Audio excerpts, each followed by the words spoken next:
Hello, I'm Joan. I'm a Canadian family physician who also works as a restorative medical educator, facilitator, and coach. I create spaces that rehumanize the work of healthcare.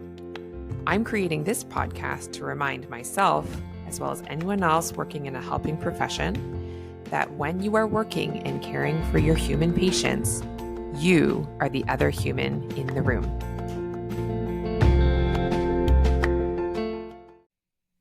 Hello there, healthcare humans. Thank you as always for coming back for another episode of The Other Human in the Room. If you are watching the video of this, you'll notice I'm in a different room. I'm actually in my bedroom today because my husband is also working from home and he actually needs a desk and I don't, especially for this stuff. So just peep a different view. Isn't that fun for anyone who actually watches? How many people watch versus listen? I think most people listen. So this means nothing to you. Moving on. So this episode has been a long time coming. Excuse me. In the sense that I've had this idea for a podcast episode for such a long time that, to be honest, I thought I had already made it. And then I looked back through the archives and I was like, I have never actually made this episode. I just talk about this concept so much in coaching contexts and especially actually in my teaching contexts, whether it's workshops that I'm doing, keynotes with a Q&A at the end, that kind of thing. And also sort of my formal teaching work associated with the university, so teaching medical students, teaching residents.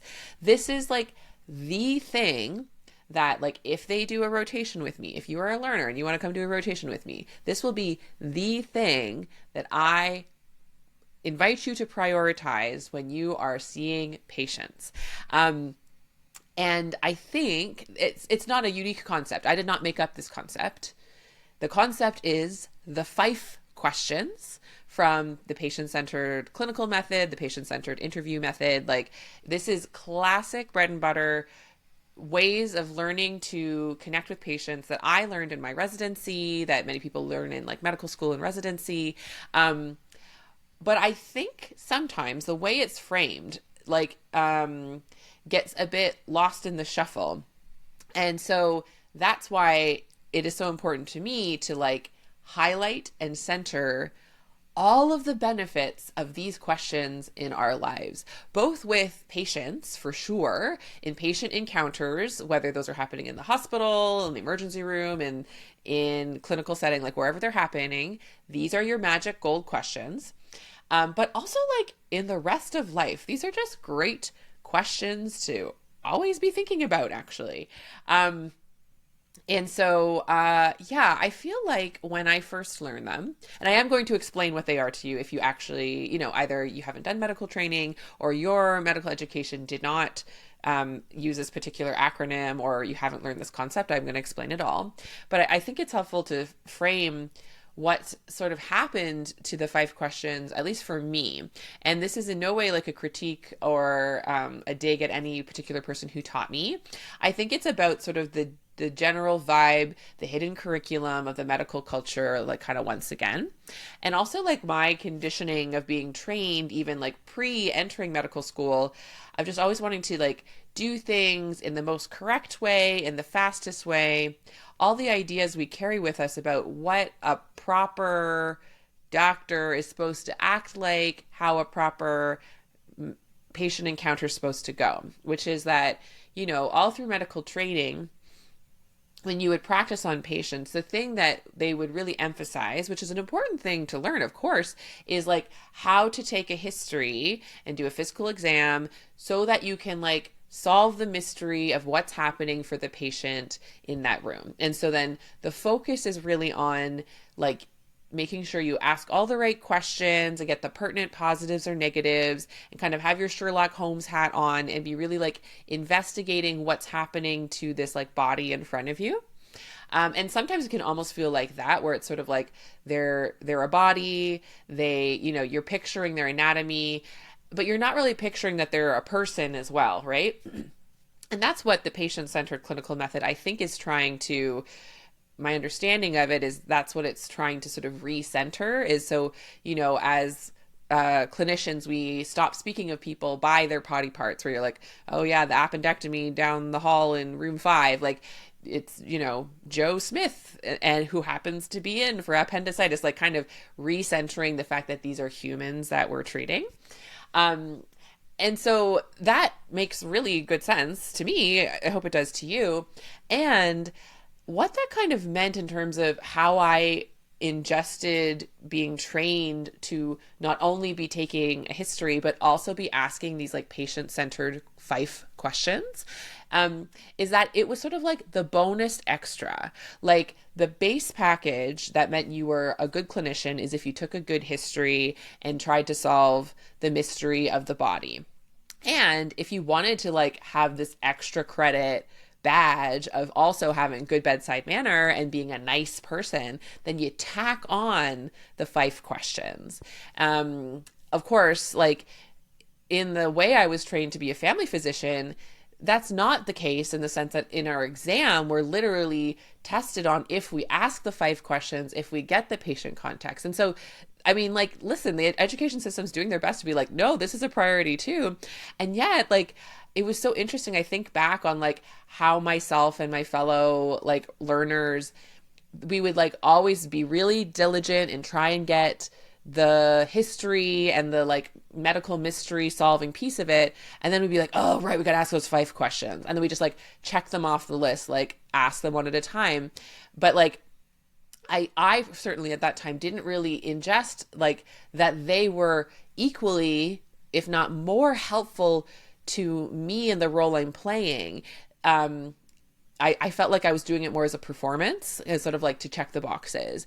And that played out because, like, after residency, as I started locuming and like seeing patients, I definitely the FIFE questions would be the first thing to go out the window, because I'd be so anxious about like, okay, but like what's happening in this room and how can I like figure out what's happening here and how do I stay on time and how do I move on to the next patient? I must ask more questions. I must try to get to the plan quicker, and then I'd be so frustrated when there would be times where the patient would be like, actually, I have 5 more things to talk about right at the end.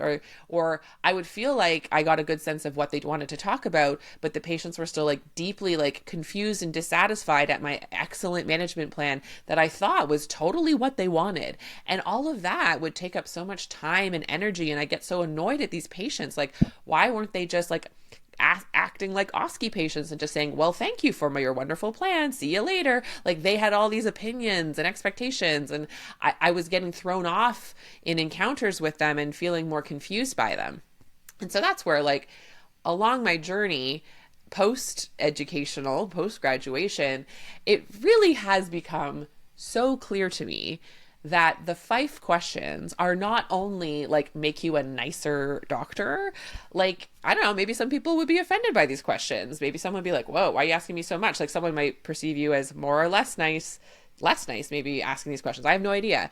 It's not about like being the best clinician or the nicest clinician. Honestly, the way that I frame them, that I'm hoping helps the next generation of learners that I'm teaching to like really consider them essential, is I'm calling them the best time-saving questions. Because if there's one thing that gets clinicians' attention, folks in healthcare, is like wanting more time, because everyone's running behind. There's never enough time in appointments. It's always frustrating when you feel trapped in the room or trapped in the ward with a patient that you only wanted to talk to for 15 minutes, and here you are 45 minutes later, right? So there are a number of skills actually that can help you really guide and facilitate a conversation to be held within a certain time container. Knowing that holding it in a time container doesn't make you like the winner or something, but it's just a useful skill to know how to land a conversation in a time frame you were hoping to. Whether you choose to or not is fine, but like to like learn the skill of how to do that is very helpful. One of the other skills that's helpful with that is something I've talked about in a previous podcast that I know a lot of you really liked, which was like compassionate and collaborative interrupting of patients. And so this, I would say that like learning how to interrupt and sort of lead a conversation in a collaborative way, including sort of taking back the mic from a patient, that is a very helpful essential skill. to help you save time in patient encounters. But these questions, the FIFE questions, if you start off your encounters with those, and say you're actually halfway through and you realize you haven't asked them and you're like getting into the swamp, I mean, ask them whenever you want, but asking them as early in the encounter as possible has been one of my best hacks, if you will, one of my best strategies for appointments to feel timely, time boundaried, and satisfying to me, and in higher likelihood of being satisfying to the patients. What the patient has going on in terms of their thoughts and feelings is really in their domain, but there are things that we can be doing, ironically, usually that also benefit us and feel satisfying to us, that end up feeling more satisfying to our patients, because we're not actually like opposing forces where only one gets to win. Actually, the win-wins are more common than you think. So that's why, that's my preamble to talk about the FIFE questions. So, okay, I'm finally going to say, what are the FIFE questions? So FIFE, so it's an acronym, because we love an acronym in medical education and like sciences in general. So FIFE. So the classic order, because of the way that spells out and makes it a kind of a word. I think FIFE is a real word, isn't it? I'm not going to look it up, but I think it is. Excuse me. So the first F stands for feelings, which is like eliciting the feelings that the patient has, inviting the patient, elicit seems a little too extractive, I just realized, like inviting the patients to share what their feelings are about what's going on for them. So, they come in, they have stomach pain. And so feelings are questions of exploring so how do you feel about the fact that you still have this stomach pain? How do you feel emotionally about your stomach pain, and really understanding the emotional impact of whatever is going on in their body on themselves. So that's feelings, the first F. The second letter is I, and that stands for ideas. So that's getting a sense of cognitively, what are their ideas, their theories, their hypotheses about what could be happening with said stomach pain. Because as you know, like I have a whole episode about Dr. Google, especially these days. It's like my neighbor said that their cousin had stomach pain just like this, and then they dropped dead 2 days later. So that person has very different ideas about their stomach pain than someone who's like, I read an article about what they're putting in our water, and I'm worried it's that, or like, I don't know, or maybe their idea is like, I think this is an ulcer. I had one 10 years ago and it feels exactly the same. Like those are very interesting, useful things to know, even if you're not going to like agree with their idea and also it doesn't match your idea, that's okay. But like getting a sense of their ideas, that is the purpose of the second question. The third question, which is the second F, is function. So how are these symptoms, how is whatever's happening in their body and their change in their body processes actually impacting their function, impacting their daily life? Like what's the experience they're having of it? There's this very useful delineation in the patient-centered clinical method of like the disease process versus the illness experience. So the disease process, maybe like you're looking at the cells and you're seeing some of them are breaking down, and like that's the disease process and sort of the symptoms associated with that. But then people can be having the same disease process. They could all be diagnosed with the same condition and even have similar severity technically when you look at the tests. But people's illness experience, their experience of having that disease, can be wildly different for a multitude of reasons, right? And so getting an understanding of how the disease is impacting their function and therefore their experience can be extremely helpful. And the fourth questions are about expectations. So what is it that the patient is expecting from me, from this visit, from the healthcare system as a whole, right? So those are the FIFE questions. And I hope even in saying them out loud, it makes sense why they would be useful questions to ask. So the thing I would say is the order of priority. I find I do not ask every single one of these questions to every patient. One thing I've started doing though, sort of actually just totally negating what I just said, is that I do ask all of these questions to each of my patients, but not with my mouth. Instead, I have it set up like through my EMR that each patient, when they book an appointment, I think it's the day before, they get like an appointment reminder email, and attached to it is a questionnaire that I slightly modified off of the original FIFE questions, but it asks them these questions. Not every patient even sees the email. Certainly not every patient responds. Sometimes it's like a one-word answer and a lot of like NA because they don't feel like they want to share, or they don't really see the relevance of the questions. But sometimes you get a whole essay.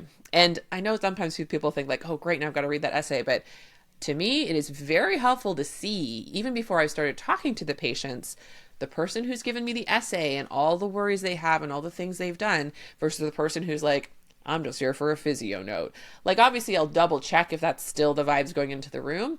But I know that it helps me kind of budget my energy and have a sense of what I'm walking into.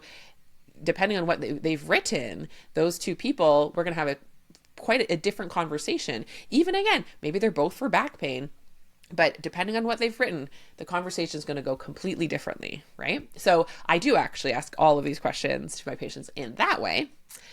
But in the appointment, I do not, like in any kind of robotic or rote way, go through and ask like FIFE.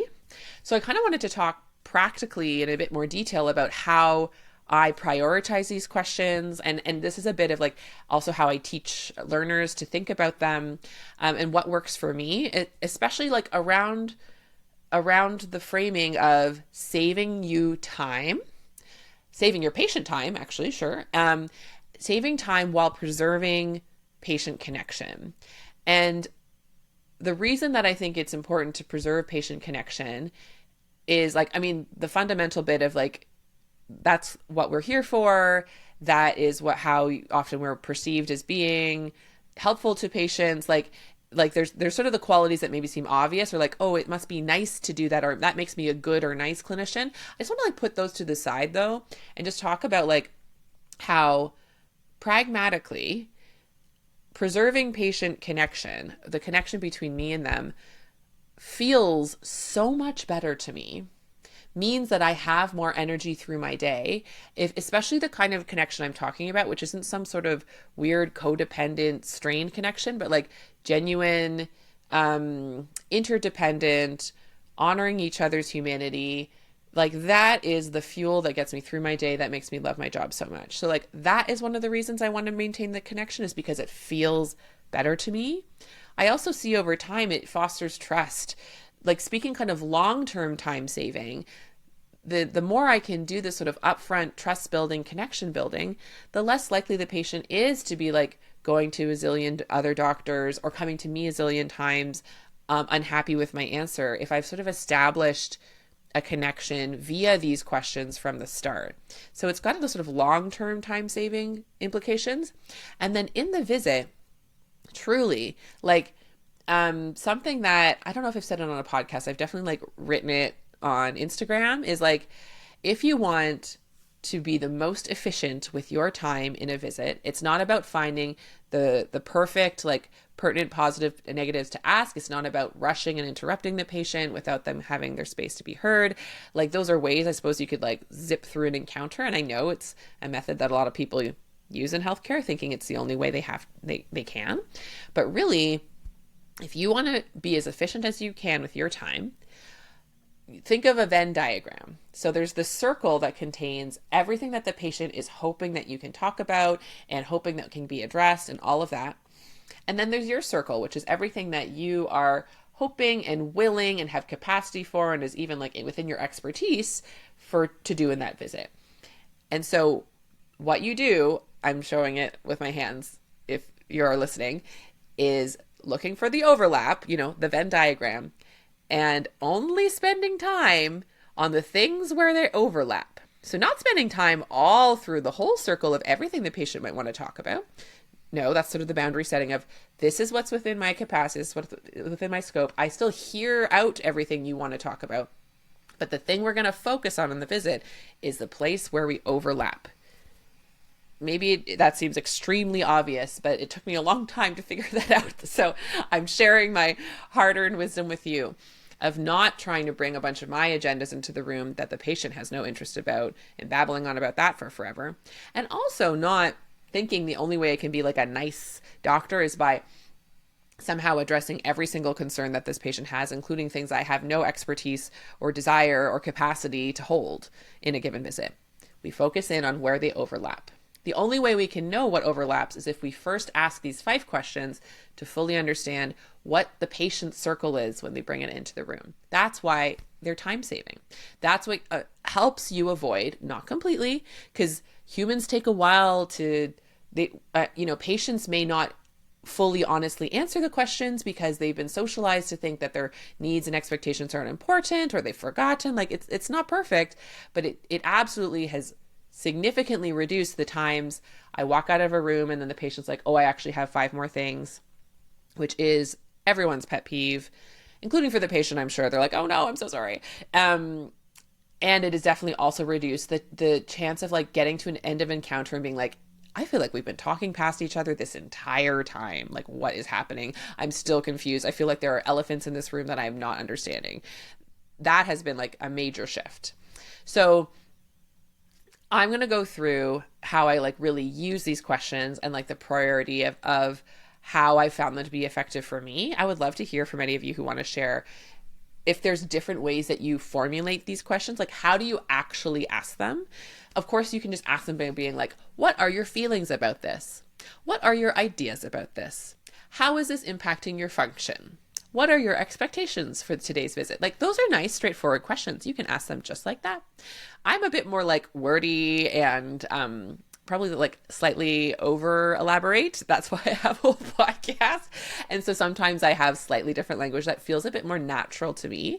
And one thing I say to learners is like, try out something. It's going to feel awkward. And then each time you practice, you can kind of shift the language into something that feels more like authentic, like you're actually asking it from you versus because you've been told to. And you do that like by practicing it over time, right? So for me, if you ask none of these questions except for one, the one that in my opinion is the most time saving and most helpful is actually the last question in FIFE, expectations. I mean, a mismatch of expectations is in some ways the root of every conflict, every issue that comes up. It is the thing that we are in a constant tug of war with our patients and can lead to so much burnout if we're not aware that that's what's happening.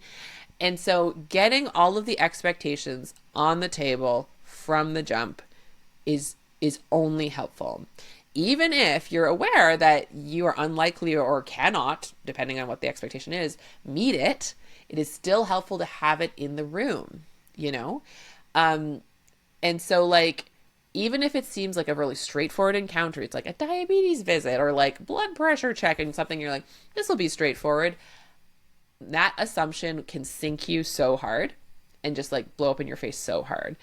So forgetting to ask about the patient's expectations for the visit is the thing I've regretted the most. Like, that's the one I'm most likely to kick myself for not doing at the end when there's all the by the ways that come up.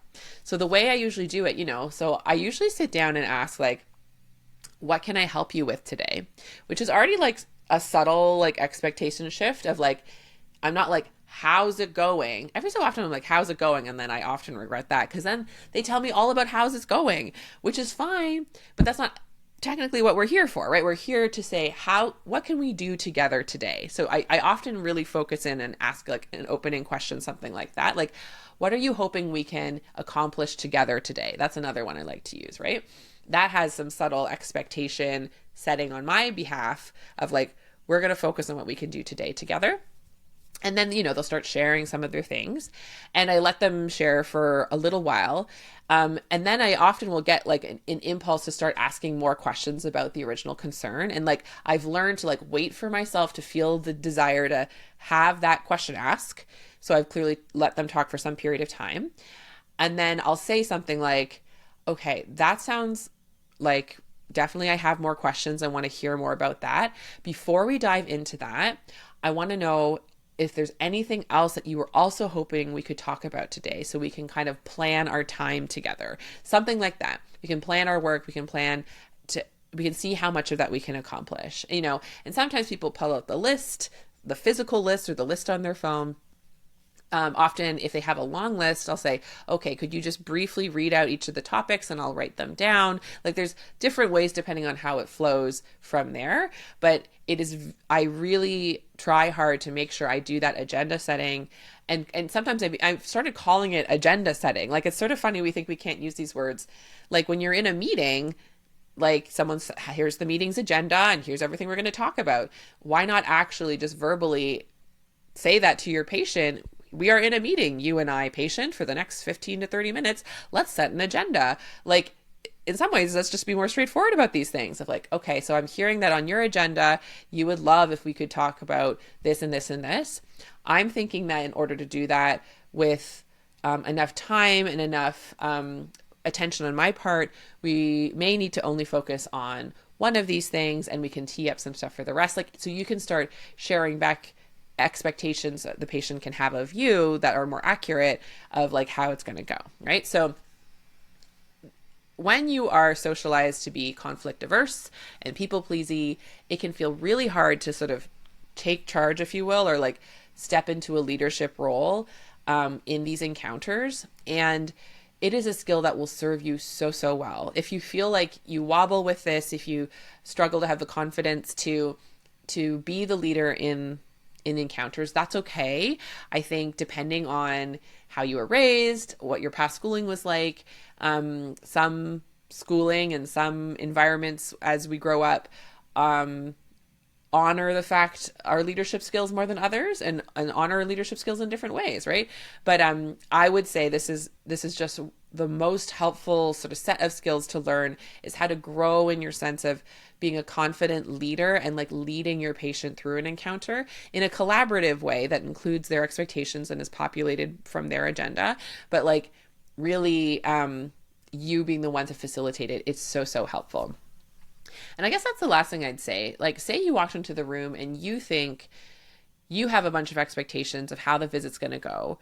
Really double checking how many, if any of them, are absolutely essential versus things that you think you have to do in order to be perceived as a good doctor, either by the patient themselves and by outside bodies. So, in primary care, there's a zillion things that I could always be adding to an agenda of a visit. And we're kind of trained to do that and like praise for thinking that's the most amazing thing of like every time the patient comes in with a concern, also check when their preventative health screening is due, also check what vaccines they are due. Excuse me.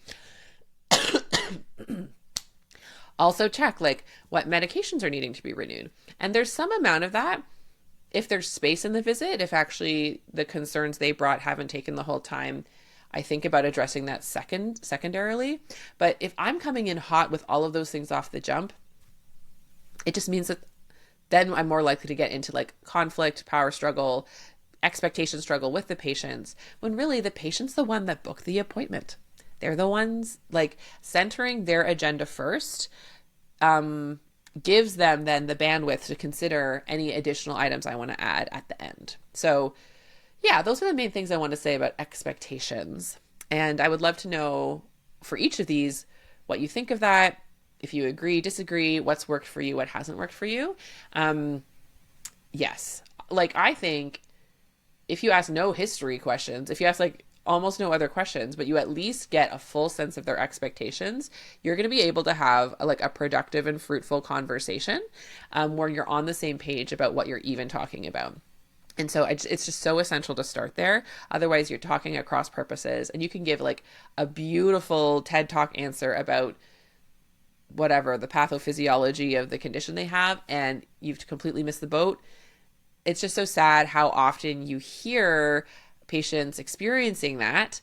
And I say it's sad for the patients because it is. And it's also sad for those clinicians who like want to do a good job, that want to feel effective at their work and are missing the opportunity to actually be more effective at their work, So that's everything I want to say about expectations. In terms of the second question, I find like second most helpful, they're all helpful, but this is the order. If they're easily answering the first of these, then I get into the second and third of these, The second one I ask is ideas. This one I feel like patients is probably the one that patients, this one and the feelings one are the ones that patients maybe get most sort of befuddled by or more likely to be taken aback by.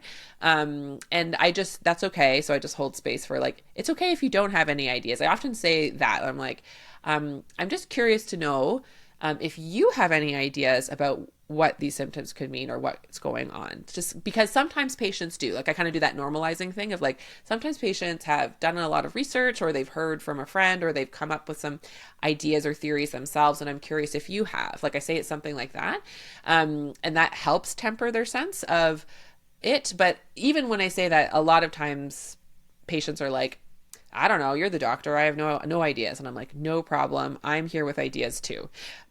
I think sometimes when you get that reaction back, then especially again, if you perceive that as sort of like conflict, which I definitely used to in the past and part of me still does, it's like, oh no, I shouldn't have asked that question. But like, it's actually still useful information to know that they don't have any ideas. Like that is also useful information, right? It would lead me to potentially be more explicit and explain my ideas more because they don't have some of their own, right? So, and also, maybe they secretly have ideas, but they're very unused to being asked that question. And so sometimes, even if they say, I don't know, you're just a doctor, later on in the encounter, they say, I was kind of wondering, I'm a little nervous that it could be cancer. Like it pops up later in the encounter. That's great. That's perfect. We've planted the seeds early so they have time to bloom. And often the patients have really interesting ideas. One thing to note is, sometimes when they bring in ideas and they have a very firm idea, that can create that kind of anchoring bias where then I can get very focused on only that idea too. So that's part of my work is to say, that's a cool idea. Sounds like a real potential possibility. Let's explore some others just to confirm there aren't any other solid possibilities of what could be going on. And I'm saying this in my head, and I'm often saying this out loud to the patient again. So I'm not dismissing or negating their idea.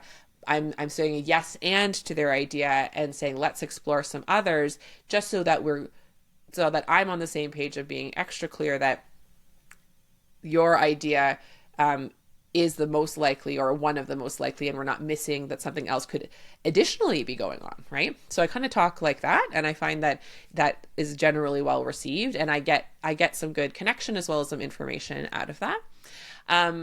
And the more recent addition that I've been adding in, and I decided to add it in this context to the ideas one because I think it fits best there, is kind of in keeping with my work that I've been doing around embodiment, getting to know my body as a person and my friend and my constant companion.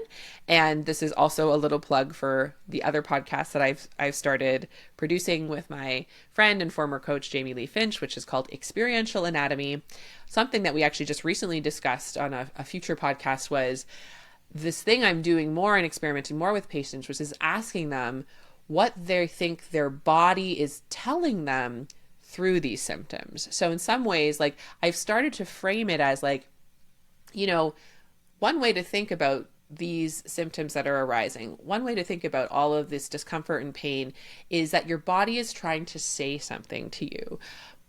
I know that might be a weird question. Like I often will, whether I need to or not, I'm still prefacing it like that way. It's like, this might seem like a strange question, but if we think about these symptoms as a way that your body's trying to tell you something, what are some of your ideas about what your body could be trying to tell you? Y'all, every time I actually think to ask it, and it's funny because it's still a new question, so sometimes it flows away from my awareness and flows back in, but the answers I get are so fascinating and have so much insight and actually can leave me some really interesting discoveries in terms of giving me new ideas of like, oh, I didn't think about, that's interesting. Maybe there is something there, And even if it doesn't reveal anything new to me diagnostically, it absolutely reveals more to me, like in relationship to that person and having a better understanding of that patient's relationship to their body.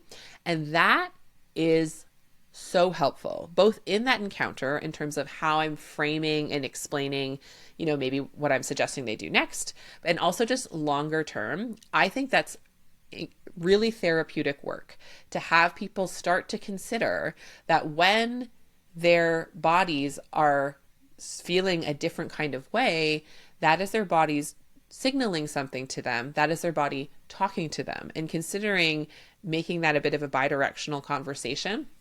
It's been extremely helpful in my life. I have a hypothesis that it would really greatly help to reduce the increasing burden of health anxiety and illness anxiety on patients as well as on the healthcare system. And so that's one way I kind of seed that idea. Speaking of ideas, I'm seeding an idea of like, what if your body's talking to you? What if your body's trying to communicate something helpful to you? What would it be?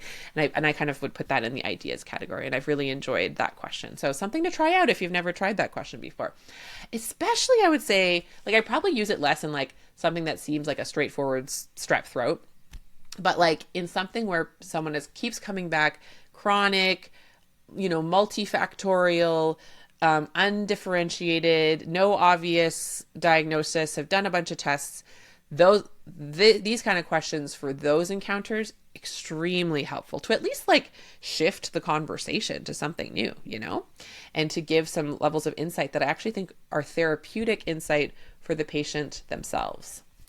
So that's what I wanted to say about ideas. For function, I think function is a really practical question. I think we think of it as like, I feel like I would always put it as extra. It like goes in like, the social history, the IADLs, like it's just sort of like, oh yeah, this person is a human that exists in a context of their life. So I guess that these things could be impacting their life. And so it feels like extra, but really it's your best triage question. Because if someone's like bopping through their life and they're saying it's 10 out of 10 pain and it's all of this, and then you ask them like, how's this impacting their lives? And they're still going to work and they're still doing other activities, then you can have a conversation about like, help me understand 10 out of 10 and still being functional and what that means to them. It's not in a like gotcha way, but like that's going to be a different conversation than someone's like, I'm saying my pain is 3 out of 10 and I've completely let go of everything that is important to me and I cannot get out of bed. Like in some ways, function and the impact on function and how much their function has been impacted by the illness is a more effective triage question than like having people rate their pain, in my opinion. And so, and it also therapeutically with the patient helps them to have a place where they feel seen, that like this is real, their illness experience matters. Like those sorts of validating experiences are helpful for patients and for all humans actually. And so a really useful question that way. I don't have a ton to say about function, but like that, I would say those are the reasons why those sorts of questions. And so I say it's something like, how are these symptoms impacting you in your day-to-day life? Like a classic way. I feel like I learned it that way. Something like that, as well as say they just share some of that with me.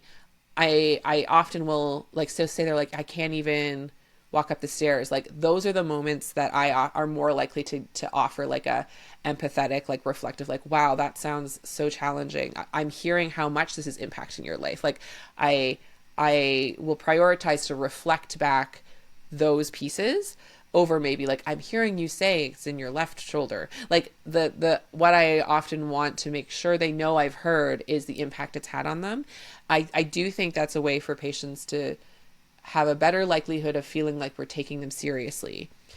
I'm not in charge of what they think of me. It's not about trying to manipulate them, but like, I find that is a pattern of talking with them that often opens the door for them to relax into like, okay, this is a person that believes me and understands what's happening to me.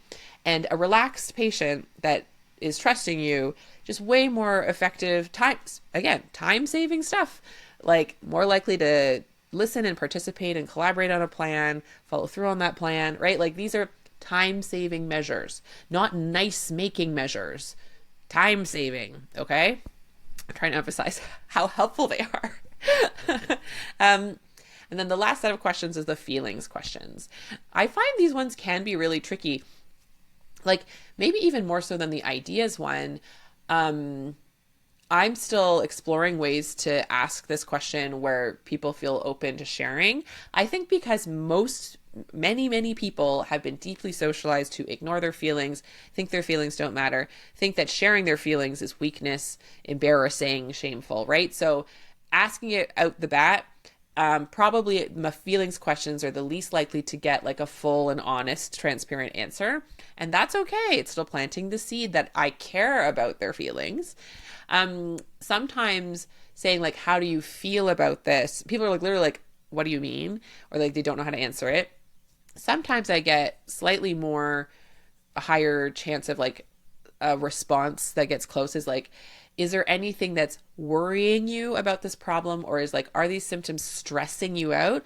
I find like stress is like a gateway word that allows people to talk about their feelings in a way that like emotions and feelings sometimes aren't, because emotions and feelings have been so just like maligned and stigmatized in our society. So sometimes like, are you finding these symptoms stressful at all? That can lead people to share then like, yeah, I'm like, I'm worrying about it. I can't stop thinking about it. Or like, oh no, I'm happy to have them. I don't know. Like, you know, so sometimes saying, is this stressful for you? And asking it as a question, not assuming it must be stressful, but like, I find that can be like a sneaky way to ask the feelings questions.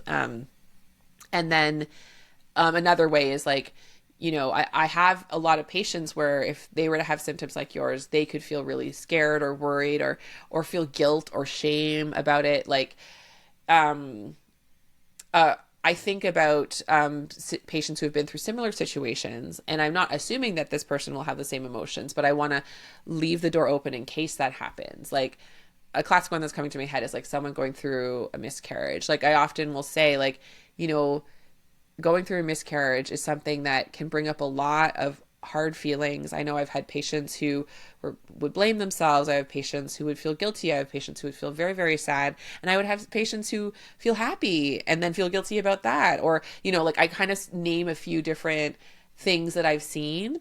And like, is any of this the case for you? And it's fine if it's not any of those, right? But trying to like leave the door open and normalize by sharing in an anonymous, amalgamated way, of course, like the experience of other patients I've seen, that's been a helpful way to get it through. And like, even just say that that question doesn't lead anywhere, just like as the conversation is going on and when they bring up emotions, like naming and reflecting those back and validating. Like if nothing else, like, you know, when people are talking about the impact on their lives and how much something's like hurting them or bothering them, like something just as simple like validation statements like, whew, that sounds like a lot, you know, that sounds like you've got a lot going on, you know, like just try like something just like, wow, like really just reflecting, you know, the intensity of the experience they're having back to them, again, in that validation way. Not because it makes me nice or good, but because building those alliances truly are the best way to save time. I'm going to keep bringing it back to that. Like, I'm doing it because it feels good to be in good connection with patients. And I'm just aware of people listening. Sometimes it's like, it's nice that you feel good, but I can't prioritize feeling good when I've got 50 patients waiting for me. So the thing that's fun is, even for the 50 patients waiting, even for I'm running an hour behind, I don't have time to validate your feelings, the best way to catch up on your time, the best way to save time in this encounter that you feel like you don't have enough time for, are these questions. Isn't that fun? That's my favorite, how it all actually ties together. And the inhuman story is that taking the time to talk about feelings and expectations and ideas and function is a waste of time. No. If anything, I wonder if some of the pertinent positives or negatives not are a waste of time. They're just like lower yield, in my opinion. This is my opinion. You can have another opinion. In my experience, that has helped a whole lot more than if I remembered the random question that led to the rare diagnosis. That's probably not what's going on anyway, you know? I'm not against taking a thorough history. I just think that this kind of thorough history has gotten me way farther than memorizing the specific rare signs of specific rare things to make it like a prettier history that gets me more points on the OSCE, you know? The last thing I wanted to say is that actually in that like questionnaire I send out to patients, I have a bonus question, which I haven't so much asked people in person, though sometimes I do, especially in sort of mental health kind of coaching and counseling appointments I have. And that's the question of celebrations. So I have like space for patients to write in when they're filling out the questionnaire ahead of time of like, is there anything that you want to celebrate with Dr. Chan when you see her? And it's so fun what they put in the box, and I get to like name it if it feels right for the thing, and we get to have this moment of celebration, because oftentimes, you know, people are bringing in their problems, they're bringing in their stress, they're bringing in their struggle, and that's important to hold space for. That's what this entire podcast has been about.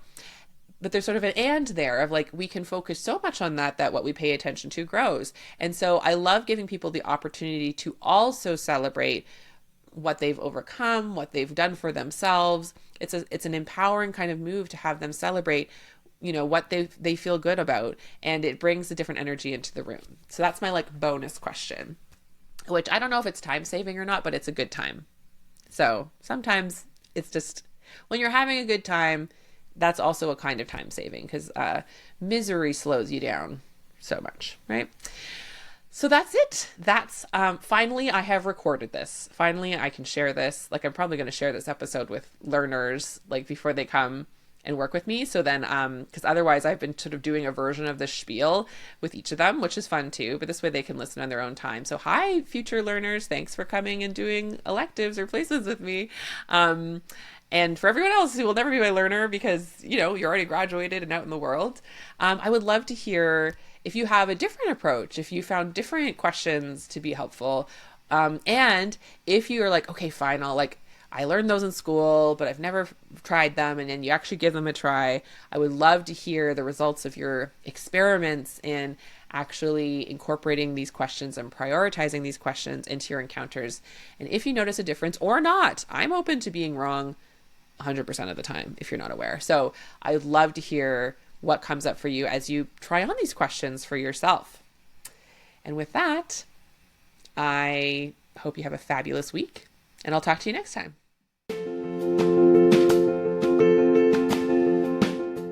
I would love to take this work deeper with you. Visit joanchanmd.com today and discover my growing menu of options for restorative medical education to suit your learning needs.